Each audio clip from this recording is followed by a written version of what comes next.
Muriel Siguier, députée de l'Hérault, vous êtes présent ce matin sur le parvis de l'Hôtel de Ville pour venir soutenir les ATSEM. Pourquoi c'est important, vous qui êtes parlementaire, d'être présent là ce matin pour soutenir leurs revendications?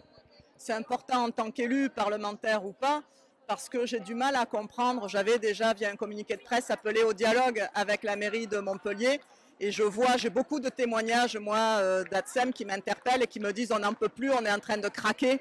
Dans l'école en général, pas simplement à l'école primaire, on sent que le personnel et les enseignants sont à bout parce que les conditions se dégradent. C'est déjà un métier ATSEM pénible.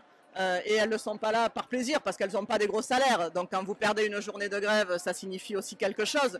Et puis la culpabilité qu'on leur met pendant que vous êtes là, qui s'occupe des gamins? Voilà, donc ça joue aussi et c'est énorme. Et je suis là parce que je voudrais vraiment sortir de cette crise, parce que c'est une crise par le haut, et que la mairie enfin descende, vienne les écouter et disent ok, on doit mettre cette mesure en place. D'ailleurs, la plupart des ATSEM ne sont pas contre, mais il y a la pénibilité de votre travail à prendre en compte et on va y travailler ensemble. Là, le préavis a été déposé le 2, on a su qu'il y avait un préavis pour le 6. C'est des jours qui auraient pu être mis à profit pour essayer de désamorcer et de les intégrer. Je ne comprends pas de les intégrer à la discussion. Je ne comprends pas le message que la mairie de Montpellier envoie, une mairie socialiste. Et être socialiste, il y a quelques dizaines d'années, ça avait du sens. Voilà, moi, quand j'étais gamine, je me souviens des gouvernements, de la CMU, des 35 heures, etc.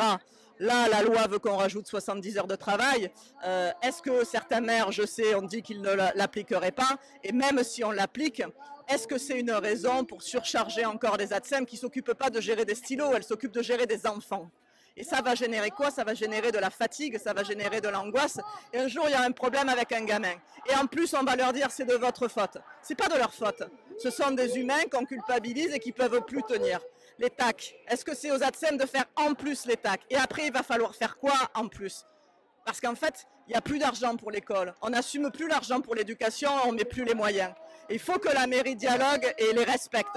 Là, le message qu'on leur envoie, c'est l'indifférence et une fin de non-recevoir. On ne peut pas muscler un rapport de force avec des gens qui sont là pour s'occuper des gamins de la ville. C'est pas possible. Il faut dialoguer, il faut régler ça avec elles. Il y a aussi une concordance dedans un peu particulière. Il y a les journées parlementaires socialistes, pas très loin d'ici, où est le maire et plusieurs parlementaires, sénateurs et députés. C'est un peu étonnant d'avoir ces concordances. Qu'est-ce que ça vous inspire?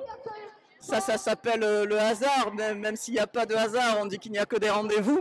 Et peut-être qu'ils ont manqué le rendez-vous, peut-être que certains d'entre eux, au moins un, auraient dû être là pour dire on vous entend et on va vous parler et on va co-construire. Je crois que co-construire, c'est un mot très à la mode, hein, partout, y compris dans les éléments de langage socialiste ou écologiste. Et je crois qu'il faut l'appliquer.